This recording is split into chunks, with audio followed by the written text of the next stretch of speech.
Hello, everyone, and welcome to this Conversations on Groong episode.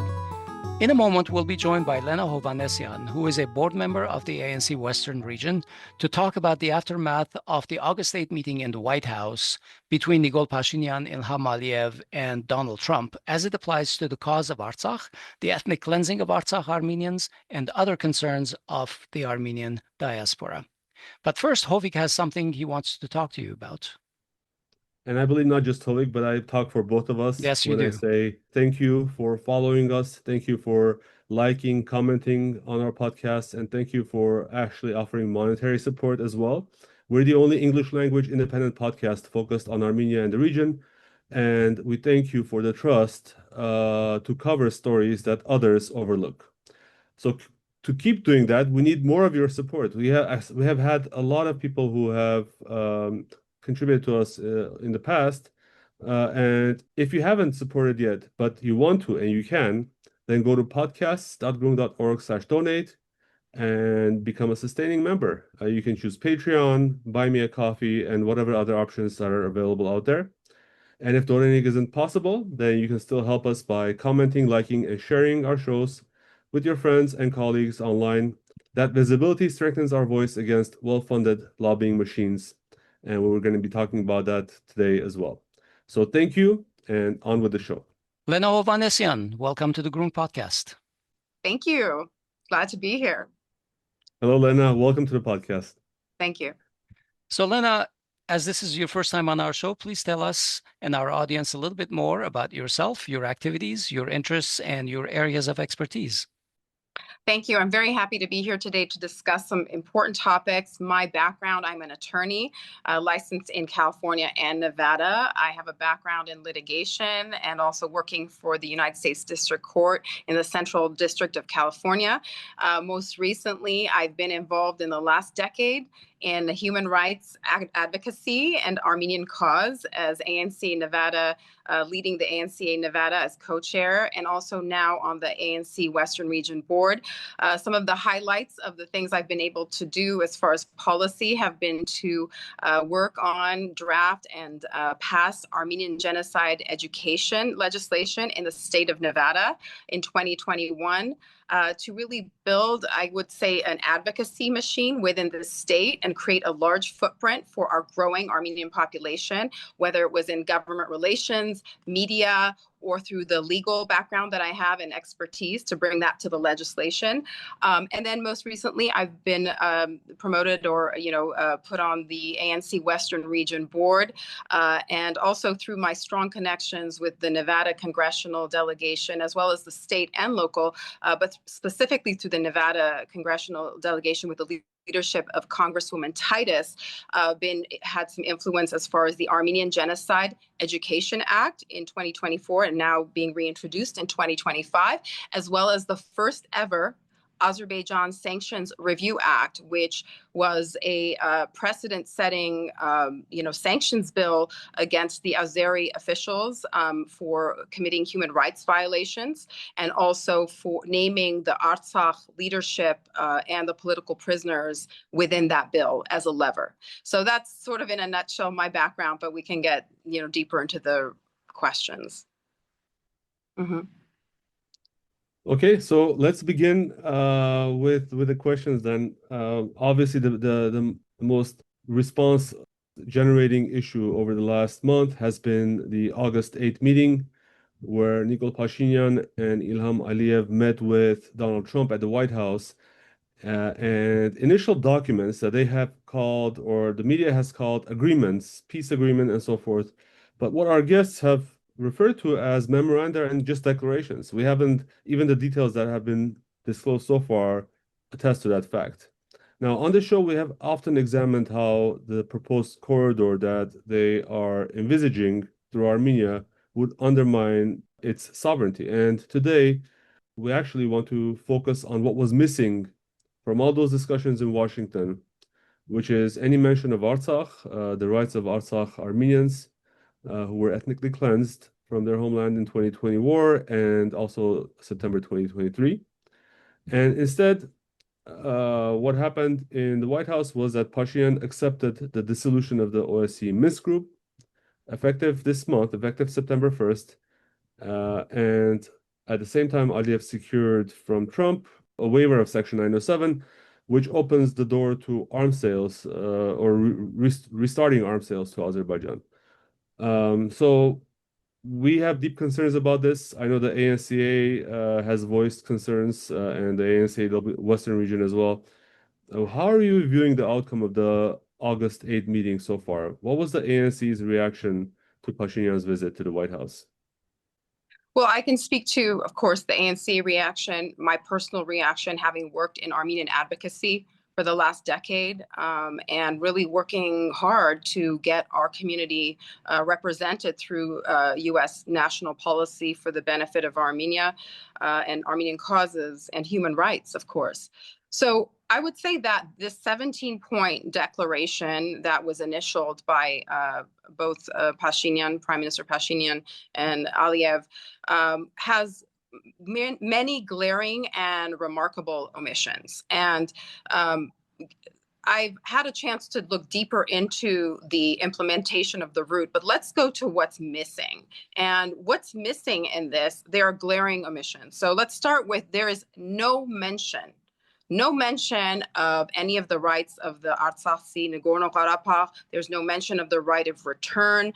There is no mention about the release of hostages. There's nothing about the preservation of cultural heritage. This is the elephant in the room.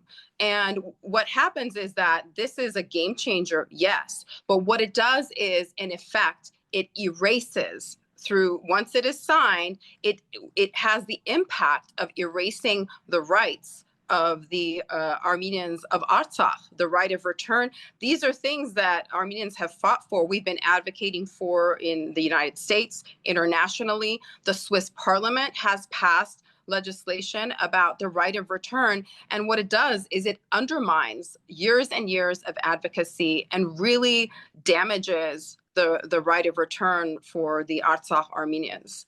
Beyond that, it doesn't protect the cultural heritage, the priceless treasures of Christian Armenian heritage that go back to the 4th, 5th century, that are early Christendom. This is the cradle of Christianity.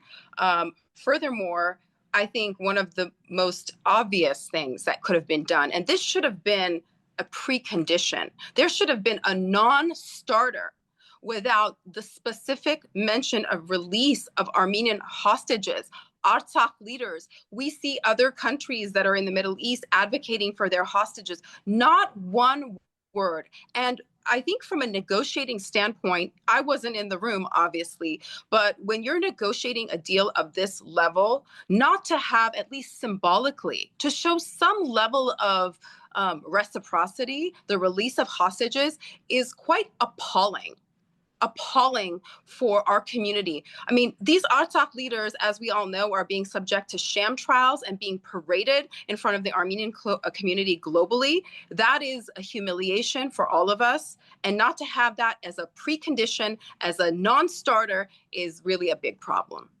You know, Lenna, one thing that was interesting, we saw some video where President Trump actually offered Pashinyan to get the 23 Christian leaders back, I think, or something like that.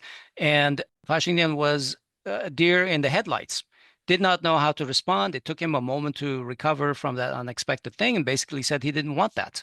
He didn't want that. Well, he also said, yeah, he didn't want that written down in the agreement. Agreement, right? So that was shocking to all of us.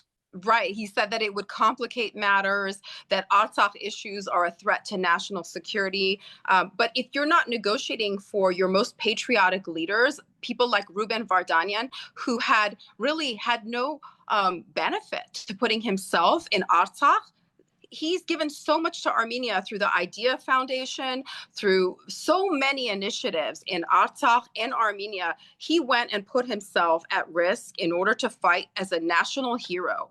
And our ANC Western region awarded him as a national hero in our gala last year. But for the patriots, there is actually no leverage. This was basically the major leverage that we had. I mean, we hear over and over again, Armenia has nothing to offer, but guess what? We had the Panama Canal. This was our quote unquote Panama Canal, a major route through Syunik. Turkey and Azerbaijan have been wanting this for 30 years, definitely for the last decade, labeling it the Zangezur corridor. And if you had this major lever of power, if you did not negotiate at this moment the most critical and important fact, I would even say that this would have been a major win for Pashinyan if he could have, gotten those hostages released. It would have been a major political win. And we all know that, who won from this deal. Well, before I go to that, I'm going to also mention there's other issues that are problematic within this peace agreement or peace deal or declaration. I would say that the having to discard or to get rid of all the International Court of Justice, European Court of Human Rights cases, I mean, this is basically another lever of power. So what I'm seeing here, if we look at just the face of it, is that you're starting to defang or take away any levers of little power that Armenia has. The European Court of Human Rights cases, the ICJ cases that were very instrumental to my advocacy and ANCA's advocacy in 2023 during the blockade in February and July.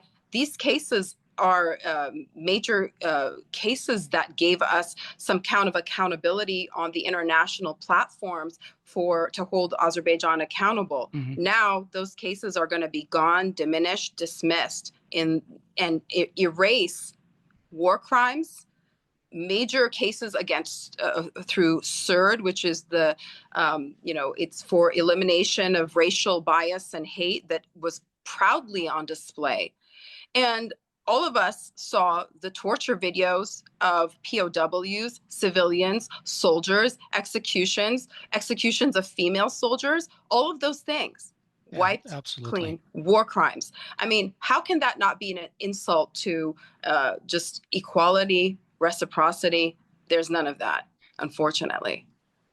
Lenna, do you think that Pashinyan even has the right to give up on these global cases for the Armenian nation? Well, I was thinking about that. I think that the ones that are brought through the ICJ, which were brought by the Armenian government, those there is standing, I would say, in order to bring that case, I would say possibly yes.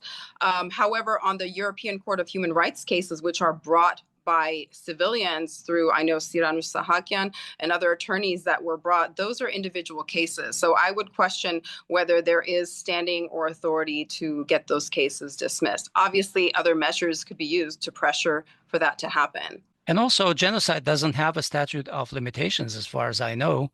So Artsakh being a case of genocide, ethnic cleansing is a nice Western way of saying genocide. Is this a case that you can just dismiss and say, it didn't happen? Right. Absolutely. I think the other thing that's troubling to me, besides the legal cases and what you mentioned earlier, was Section 907 of the Freedom Support Act, because our advocacy, our community hangs on to any lever of power that we have in this situation where Armenia is really on its back foot after all the things that happened, the 44-day war on Artsakh, the blockade, the ethnic cleansing, genocide of Artsakh. Yes, Armenia is not in a powerful position, but to take away and suspend Section 907 of the Freedom Support Act, that was a bill that was fought for and had teeth. It had teeth. It was, in place since the early 90s. Of course, it was waived, almost 10 years after that subsequently, but then it was enforced. That section was enforced for the last 3 years.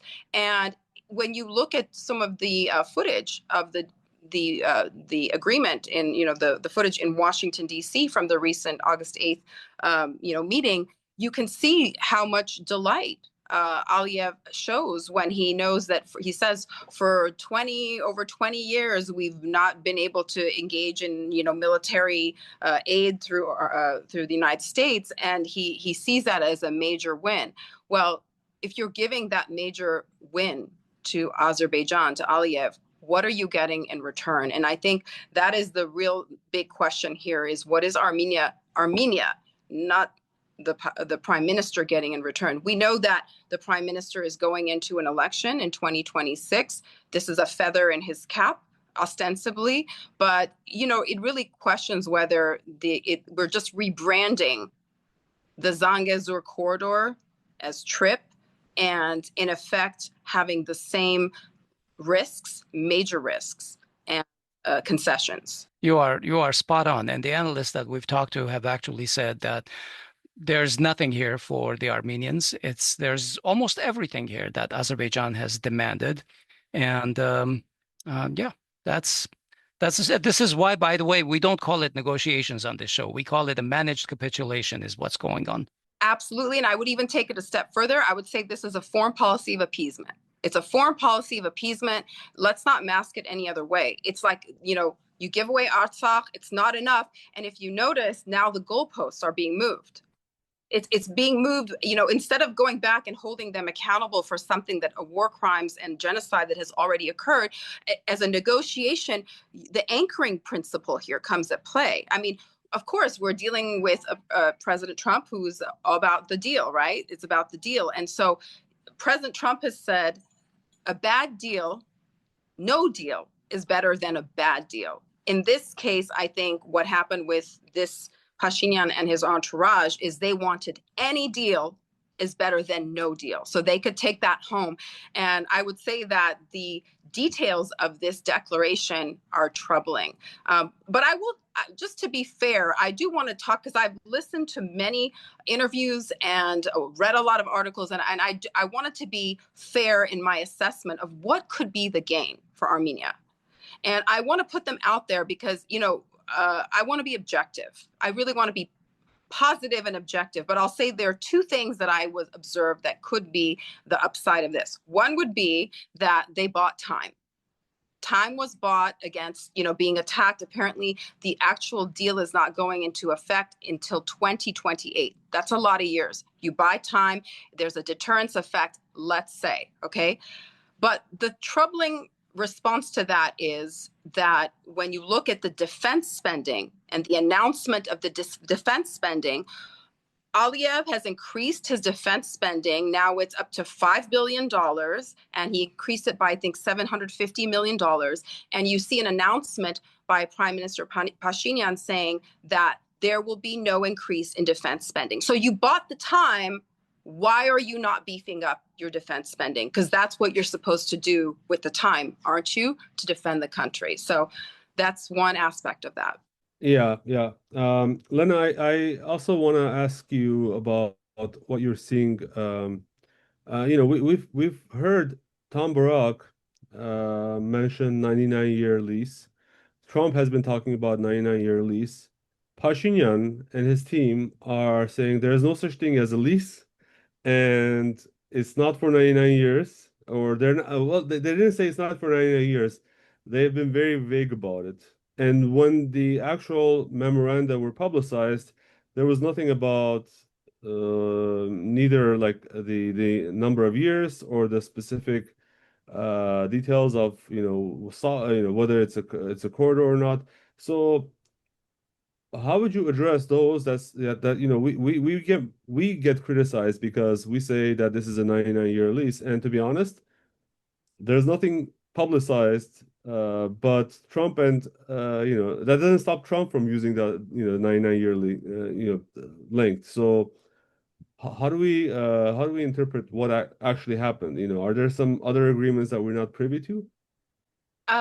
That's a great question. I think the other troubling aspect of this deal is that there's a lot of ambiguity, a lot of details that are not worked out that don't work in Armenia's favor. And I would say, too, that I've heard a lot of rhetoric, and I would say maybe propaganda, saying that this deal, TRIP, specifically offers some type of security guarantees to Armenia.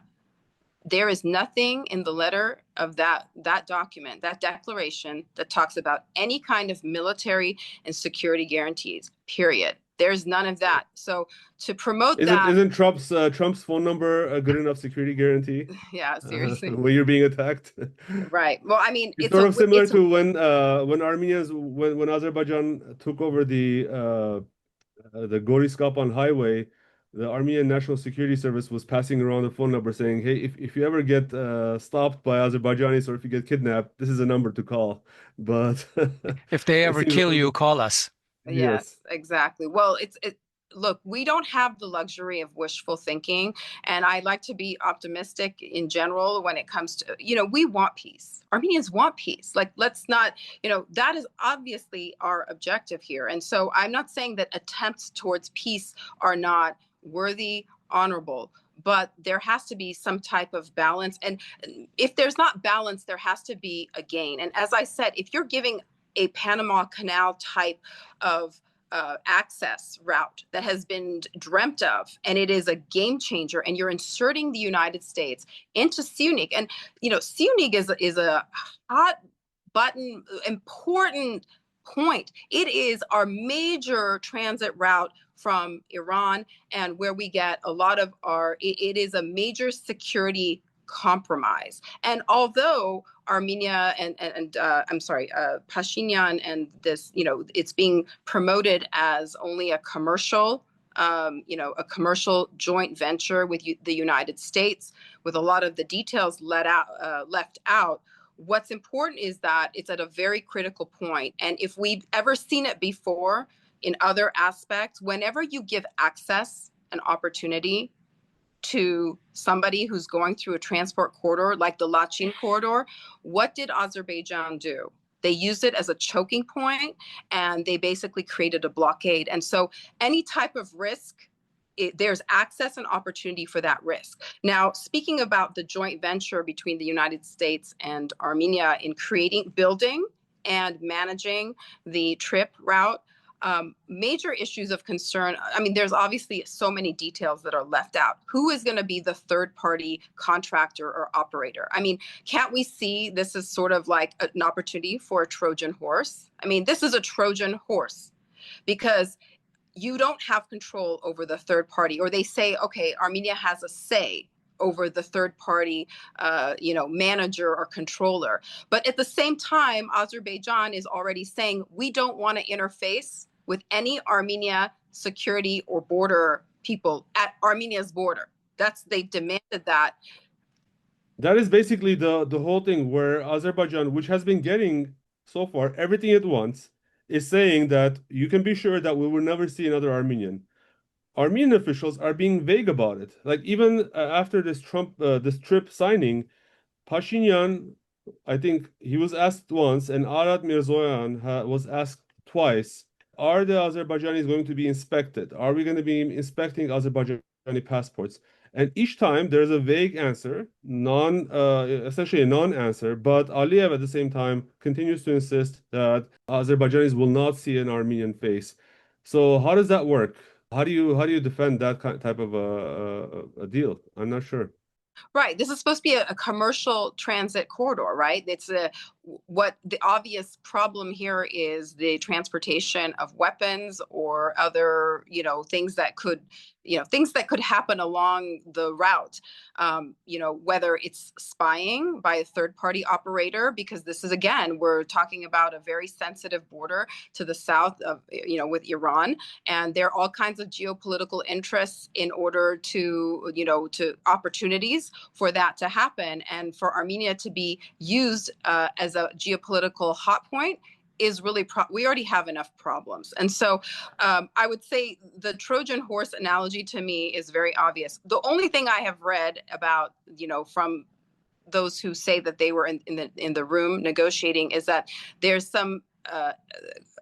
a setup, or a proposed setup of a front office, back office, where the third party operator would be the front office. So there would be no interfacing with Azeri and Armenian border control, and that the Armenian border control agents would be in the back office. So we're already on our own sovereign territory being told how we're going to be running our customs and border security.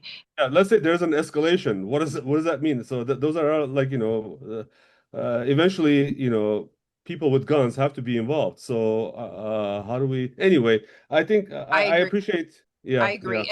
And also I'll add one other thing is that part of this deal also requires that there be no international, not forces, but the European observers that were put along the Armenian-Azeri border were really the only eyes, I guess, international eyes that were keeping that border safe. And we keep hearing about all the shootings that are happening into the villages that are along that border. That's a reality. And that border is getting closer and closer. We also know that there are 200 square kilometers of sovereign Armenia that are currently being occupied by Azeri forces. And that is another problem that wasn't addressed as part of this, peace declaration. I read somewhere that those are things that will become figured out as the deal is becoming finalized. But again, those should be non-starters that are the hostages and current invasions are not things that you negotiate when you've lost your lever of power in a negotiation. You negotiate that from the beginning, and it has to be a non-starter unless you get rid of those very important current invasions that are going on in the country. Pashinyan has said they'll deal with that in the Border Commission process. And yet, we know that those things can take 30 years, 40 years, 50 years, and by then it'll be a fait accompli. Absolutely. It's very problematic. I spent most of my young adulthood in the United States, and in fact, the first time that I got exposed to the issue of Artsakh was desperately looking for news about Artsakh and about the war in the 1990s.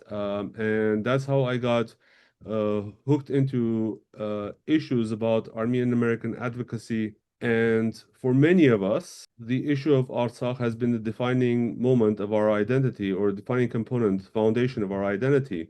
And we have been advocating for the cause of Artsakh for over 35 years. And it has been hand in hand with the Republic of Armenia. And even during periods when, for instance, during Levent Bedrossian's rule, many Armenian Americans that were affiliated with a certain party were being persecuted. ANCA and Armenian Americans in general were still advocating for Artsakh. But now Pashinyan says that anything having to do with Artsakh is a security threat to Armenia, and he wants to essentially take Armenia out of that equation. Do you agree? And what are the reasons behind this glaring departure from a united stance purpose? From what can be gained from this by not being united? Well, the Artsakh issue, as you know, we've been advocating for that in the ANC, as you said, I've been most active in the last 10 years here in Nevada, and it has been a defining moment. It has been a painful moment of loss, having to endure another genocide, psychologically and also physically, the loss of all of the people, the heritage, the ethnic cleansing. And so, yes, our community in the diaspora has been dealing with that. But I will say that, ANC has been at the front line of fighting for these issues. And if, looking at our current legislation, despite the declaration and the undermining or potential erasure of the Artsakh issues, ANCA and myself, we continue to fight for those issues, even in the current legislation through the NDAA amendments. We have a lot of support from our legislators. We had a letter that was 87 members of Congress wrote a letter about the right of return to Secretary of State Rubio. And so we continue our advocacy in the United States, especially here with the ANCA. The NDAA amendments address the issue of the right of return, the release of hostages, sanctions. These are championed by our very supportive members of Congress, including Senator Schiff, Congressman Bilirakis, and also Congresswoman Titus here from Nevada. So we have champions of our cause. The issue is not done for us. The current administration in Armenia may see it that way. And obviously it creates problematic issues for us down the line when these issues aren't addressed. Furthermore, it does really create, I don't know if this truly will create peace. And we all want peace, but a peace that is not based on any type of justice or reciprocity or any type of acknowledgement is very problematic and arguably not a really durable peace. It basically rewards aggression, war crimes, genocide, and it sets a very dangerous precedent of things to come from an international standpoint. But obviously, we're living in a world right now where these international rights aren't being held up, and it is a troubling time for the world in general. But I think as Armenian Americans, we continue with this plight and for the advocacy. And the more we can create legislation and strength from our end to advocate for these things, that's all that we can do. And also, in the past week, Nikol Pashinyan has publicly said that Artsakhis should forget their homes, their rights, and move on, because he thinks that the Artsakh cause, he now thinks that it's a mistake. He didn't think that in 2018 when he was saying Artsakh is Armenia, and he was acting more nationalistic than some of the most nationalistic people I know. But he said he won't allow the issue to ever come back. So is it possible to advocate for Artsakh when the Armenian government itself undermines diaspora's efforts? Many of these champions that you mentioned will eventually have to deal with an ambassador of Armenia to the United States who says, please don't bring up that issue. I agree with you. It's created a problematic stance for us as advocates. But I would say that no government is there forever. And if you let the issue die, then it will die. And you have to continue. Just like we fought for recognition of the Armenian genocide, you can argue that it didn't do anything. I would say that it did create, for those of us who are grandchildren of Armenian genocide survivors, if it gave us nothing, it gave us a sense of justice. Of course, there's the issue of reparations and all of that. And also that's an issue that stands for the Artsakhis. What about the issue of reparations? If you're taking people's personal land and also, all of those years of heritage, there needs to be some kind of accounting for all of that. So I would say that, is it problematic? Yes. Well, I would say also ANC is probably the only, except for individuals, of course, that, are strong advocates and very patriotic towards Armenia. We still continue to fight for it. Nothing lasts forever. This is a fight that goes on for the long haul, and you just have to continue because it's about persistence. And I would even say, pointing to other, nationalities around the world, other countries, I would say that through long-term persistence, passing on the message to next generations, that's how you eventually get it done. When we give up our advocacy, our fight, the knowledge and appreciation for our own history, that is the first place where we get demoralized and we lose. And I don't know if that is the objective of this government. I can't read that. But from what I see, from the teardown of institutions like the church to opposition to the advocacy for Artsakh, when you kill the issue at this point, you really diminish it for future generations. I see this as a long-term advocacy, and we must persist. Then now you mentioned the Armenian genocide, which is itself not on safe grounds, it appears, because in the past year, Pashinyan and his foreign minister, Aragats Mirzoyan, have both stated... Stop misnaming him. It's Arabat Mirzoyan. Hovik, but it was Pashinyan who said that we should not say Ararat anymore and just say Aragats, right? No. For the foreign minister's name, he specifically said that we should use Agridach Mirzoyan. Mirzoyan. Sorry, that's okay. Yes. Let's ask him. If you know anyone, if you know the foreign minister of Armenia, ask him what he wants us to call him. Maybe let's leave it at that. All right. We'll just say that Pashinyan and Mirzoyan have both stated that Armenia will not prioritize recognition of the Armenian genocide. And this was just this past week in reaction to Israeli Prime Minister Benjamin Netanyahu, who had a personal recognizing of the Armenian genocide on the U.S. podcast. Pashinyan said that Armenia has not gained anything from international recognition of the genocide, and so it's not in the interest of Armenia to pursue this. Lenna, I know you are an outspoken advocate of the recognition of the Armenian genocide, as am I, as is Hovik and every other Armenian that we know. What was your reaction to Pashinyan's stance towards the genocide, and how do you explain it? Well, I don't know if I can explain it. It's obviously very disappointing.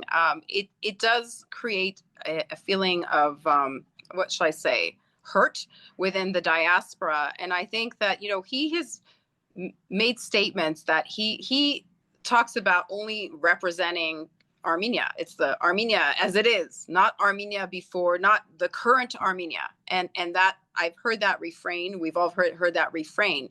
And I think it's very myopic, because if you look at other countries like Israel, and others that have a strong diaspora, you realize that the diaspora is your power, is part of your power, and to alienate or to disparage the work of Armenians globally who've been fighting for recognition and have achieved that. Look, nothing would ever change my feelings for Armenia. That nothing would change that. Armenia is, for me, it's beyond any leader, but I think it's problematic. And whether his objective is to, advance the crossroads of peace, to get along with Turkey, Azerbaijan, open borders, well, I'd like to see more of the reciprocity, because within that declaration, let's talk about the details. The declaration was supposed to have transit routes that went through Azerbaijan that would get us to the Caspian Sea, right? Like, let's see those.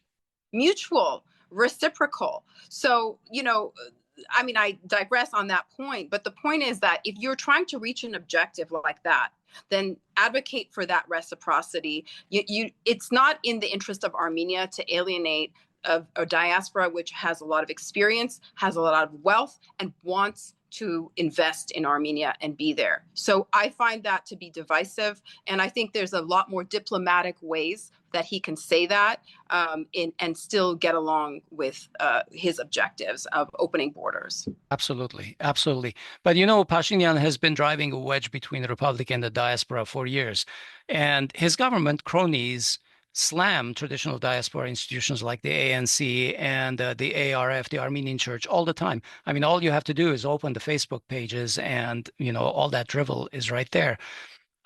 Just like Pashinyan's Real Armenia propaganda, though, he's also pushing for a new diaspora and trying to marginalize any organization that upholds the Armenian identity. This is something you mentioned a moment ago when he is pushing this Real Armenia thing, which is very myopic. I couldn't agree more. You are deeply involved in Armenian advocacy. How does this difficult relationship between Armenia and the diaspora affect not just the U.S., but the worldwide diaspora communities and efforts? As you said, we're already, we fight hard, obviously, being a small population in the world and carrying a burden of our history and the pride of our history everywhere that we go. Diasporan communities through the Armenian Church and Armenian schools and other avenues and institutions have the deep respect of Armenians everywhere, because they help keep us Armenian. They help us raise our children to be Armenian and keep us, within our, keep our heritage alive. When you diminish these institutions, it's very problematic, and I think it weakens. It has the potential to weaken the strength of these institutions. And also, I've seen the labels. You can label something as pro-Russian and pro this and pro that. No. Some of us are very pro-Armenian, and we're very proud of that. And labeling us something because we stand for our Armenian heritage, our Armenian institutions, we have respect for them and love for them and dedication to them, where we volunteered decades of our life, it's insulting. I think that he needs to have he can't jail the opposition in the diaspora. He can jail the opposition who don't agree with some of the policies that he has in Armenia. But Armenia is supposed to be a democracy. So, that's troubling that, people are not able to voice their opposition to policy. In the diaspora, I guess the only way that you can do that is by slandering or labeling them as pro-Russian or whatever you want. But that does not diminish or stop our advocacy. It's unfortunate. It weakens our, I guess, to the outside world. It diminishes the solidarity of our movement. I think that unity is very strong, but unity usually comes together under strong leadership. And that's what I've seen is when there's strong leadership, even if you disagree, but you feel that even in smaller communities, I work very closely in our community organically in the last 10 years. When you have a mission and a haya serutyon, like in your heart, you have the higher purpose. People are not dumb. People understand that in your heart of hearts. And even if there's not exact agreement, people come together under that umbrella and they know that you're there for the higher purpose and the higher cause. That's what I would like to see for Armenia. When we look at leaders in the past, we've seen hints of that. And I think that type of unity or that type of leadership, whether Armenia is strong or weak, we have lived through millennia and ages. But it's because of strong leadership and that kind of patriotism that's taken us, and also our religious, our conviction towards our Christianity, our religion has taken us to survive through all kinds of incursions and challenges in the past. I think just said that unity comes under strong leadership. I really believe that. I've seen it in small communities. People don't mess around when they know that you're not in it for yourself, but you're in it because you really care deeply. And I have to say that, with the work that I've done through the ANCA, the people that I've worked with, and also beyond the ANCA, that type of haya serutyon, it unites us, it brings us together. And the details of this or that, I mean, we're in a generation where we move past those things and we respect those who dedicate their lives to our cause.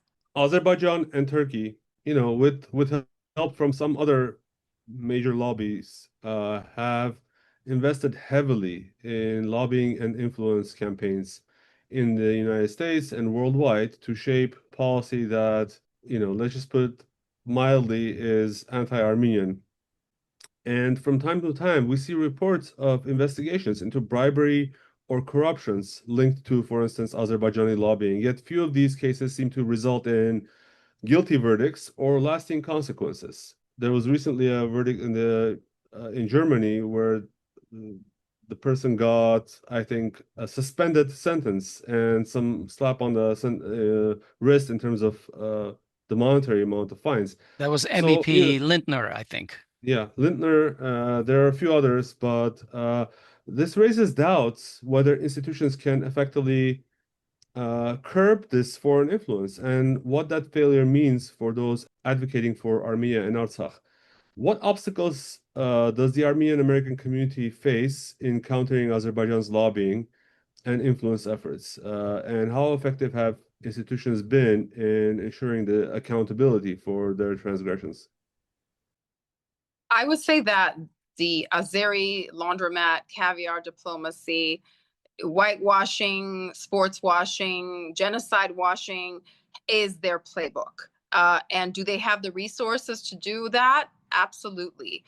We know the geopolitical game that they play, the gas and oil diplomacy, and how that influences Europe, the Middle East, and also potentially the United States through recent, criminal cases. It's a challenge that we face.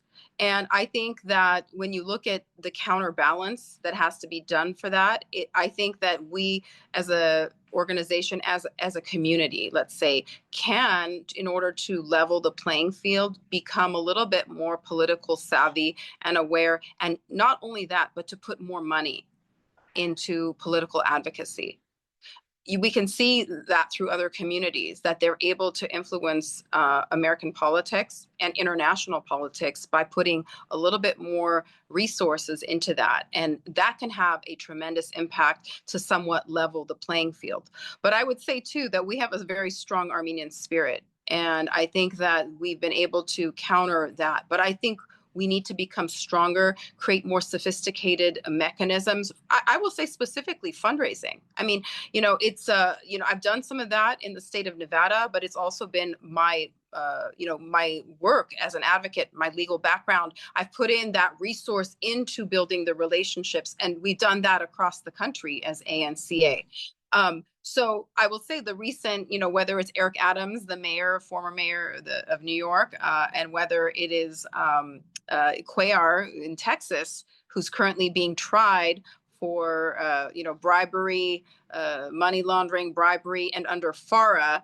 The FARA convictions or the FARA allegations, I think, were dropped by the judge. But I know that the bribery, the $600,000 bribery scheme that was paid by Azerbaijan in order to influence his legislation and policy, make it anti-Armenian, pro-Azeri, specifically during the time frame of the blockade, the war on Artsakh, the 2023 blockade, had a real impact. And what the ANCA has done is basically submit a letter to the U.S. attorney who's prosecuting the case, so that when it comes to the point of sentencing, and possible, the sentencing phase, to have an impact, that this has had a real damage to the Armenian American community as a form of influencing policy. It's very problematic. We have to be aware of it. And the only way to fight it is to bring it to light, as we are right now, but also we must counter it. And I would say that if I would ask anything of our community, I would say to be more politically engaged and to invest more resources, especially to those of us who have the tools, the know-how to be able to do those things. Give us more and we'll do more with that, because there's so much more we can do. I mean, I've done it, almost single-handedly, but with community partners here in Nevada, but been able to create that kind of a footprint. And look what's come out of that. We have Armenian Genocide Education Act, spearheaded by Congresswoman Titus, the first ever Sanctions Review Act, Azerbaijan Sanctions Review Act. I mean, these are the kinds of things that we can do with even more resources. Yeah. You mentioned Cuellar. We should say that he has pleaded not guilty, but do you have any expectations in terms of how fast his case will go through the courts? I think they have a set hearing, or maybe even the trial, in next year in 2026. So it's something that's moving along. Whether there'll be a plea or something else in the case, can't predict that. But I know that our Washington, D.C. office has made requests for freedom of information to see how he's impacted and influenced the Armenian Americans and negatively impacted our advocacy for human rights. And to end the blockade during these really critical times. He was involved in that legislation, and so it had a very damaging impact. I think it brings to light those things that we need to be aware of. And, I'll say that we need, when people like this that are running for office, we need to be at the primaries. We need to be involved, whether it's through the votes that we have in swing states like Nevada, Michigan, in key elections. We should be coming out and making an impact. In states like Nevada, where we have 40,000 Armenians, we have an impact in elections, especially in these swing states. So that's something we should continue to do, and we should put more resources into advocacy. From your experience as an attorney, what does the designation of Armenian Americans as victims of this scheme by Cuellar and Azerbaijan, or the alleged scheme, what would the designation of being a victim mean in terms of sentencing, during sentencing? You mean how would it impact sentencing? Yeah, how would it impact what would be the mechanics? Because I think, the entire community has been, entire nation has been sort of injured, almost basically. Injured. Yeah. So, how would the mechanics of that work, and also how would that affect the sentencing? Right. Sentencing, I would think that it would prolong his sentencing, give him a longer sentence. And there was also a part about restitution. That's part of this federal crimes bill, victim crime. Yeah, it's a victim bill of these crimes. So there's a part that talks about restitution. And I think that's a great question. How do you create restitution for something that's impacted a policy? That's a very difficult question, and I would love to see how that would play out. I mean, how can you undo the damage that's happened in Artsakh through policy? Mm-hmm. And I think that's a good question. I'm not sure that I know the answer to that. Okay, well, I really do appreciate, Lenna, your time with us today. Do you have anything to add as your final thought? Well, I would say, yes, I do, actually. I was thinking about this, and, there were a few events leading up to the TRIP meeting, the August 8th meeting. And there were moments where, we were, as the diaspora, left in the dark. And then all of a sudden, there was this meeting in Washington, D.C. And to see the events unfold in Armenia by the attack on the Armenian church, jailing of the opposition, Samvel Karapetyan, who's a potential candidate for the 2026 elections, unfold. Really, we got this feeling in the diaspora that something was going on. At least I did. And when I heard the ambassador to Turkey, Tom Barak, start talking about the corridor, or the 99-year lease. 99-year lease, or let's just call it the Zangezur corridor, or I guess it's different because we have sovereignty over it. But I think what really disturbed me the most, and I knew where we were going, is when he talked about the 43-kilometer road as no big deal. He made it like, what's the big deal? And then talked about our rights as tribal, that we would have like a tribal. He used the word tribal. And I think it made me think about American history. As an Armenian American, it made me think about Manhattan. Manhattan was bought for a string of pearls. And it's a real marginalization. It doesn't feel right. It doesn't smell right. And it really feels a bit racist towards our people, and to talk about our rights as tribal, and minimizes our rights. It also minimizes what we're giving up with the TRIP corridor. And if you're going to give up something that is so valuable and so potentially problematic as far as a security issue, then in return, I really felt that we needed to get much more from this deal. And it feels like it's a very one-sided concession. We should have at least had the optics of having hostages released. I wanted to see those hostages coming out of an airplane, or something to show to the Armenian community in the diaspora that something positive was going to come out of this. And unfortunately, we didn't have that moment. And it doesn't feel like there was any justice done here, or that the negotiation was done with any level of real gain for the Armenian side. And so that, we're willing to say that, you were on the losing end of this deal. You needed to concede something so they wouldn't attack you and force that Zangezur corridor. If we buy into that, then we made a major concession. I don't care how you want to rebrand it or propagandize that, but it was very important to have at least the optics and the feeling of having at least 1 or 2 or 23 of those hostages released. Let's not misconceive or think that after you've already negotiated the most important aspects of the deal, that you would, after the deal is done, the declaration made that you're going to get any type of concession or hostage released after the fact. Now that the International Red Cross is no longer present, that they have basically been kicked out of Azerbaijan since September 2nd, that those poor hostages, those 23 prisoners, the Artsakh leaders who are now attempting suicide. I've read from Siranush Sahakyan's report that they're attempting suicide. They have lost hope.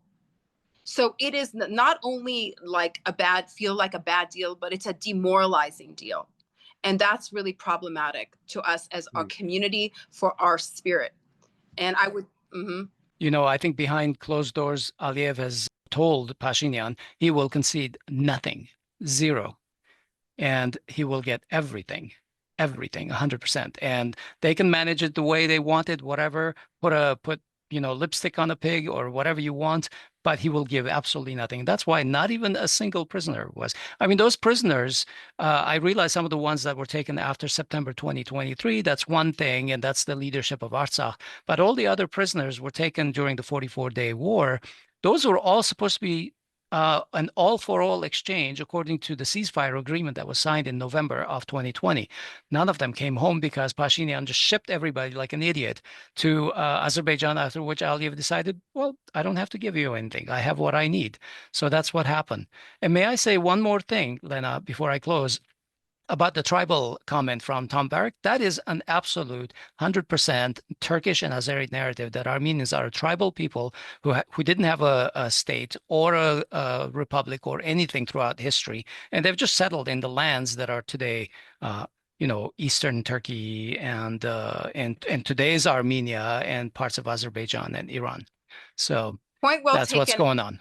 I agree with you 100%. And I think that, if we look at post-agreement, the rhetoric coming from Aliyev at the Shanghai summit, because watching his rhetoric, it should have changed, right? Because now we were supposed to be in the peace phase, but he went back to calling it the Zangezur corridor. And so it shows a real disregard for the progress that was supposed to be made, and also the allegations that he's fearful of Trump.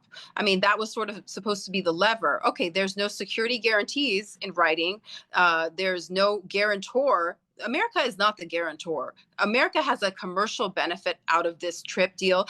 Let's not call it a guarantor, because they're not. They're a joint venturer. There's a commercial and economic gain from this. Let's not call it what it's not. And wishful thinking is dangerous, because, as far as I could tell, America was a witness to the two talking to each other in the White House. That's what it was. It was. And as for Aliyev, he's a hate-filled schmuck, as far as I'm concerned. I'll go on the record on my show saying this, because he's called Armenians dogs and other things. So I don't think that there is any doubt about what he is towards Armenians. All right, I'm going to leave it there for today. Thank you so much for joining us, Lenna. And we look forward to talking with you again in the future when there are causes that we want to get out and distribute widely. Absolutely. It's a pleasure to be here, and thank you very much. I appreciate it.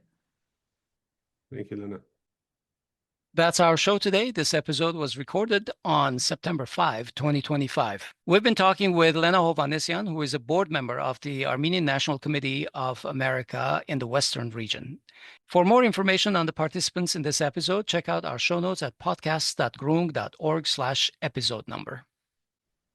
Don't forget to subscribe to us on Apple Podcasts, folks. Help us get elevated on that platform. I'm Hovik Manucharyan, temporarily back in Glendale. And I'm Asbed Bedrossian, also in Glendale. We'll talk to you soon. Bye-bye. Bye-bye.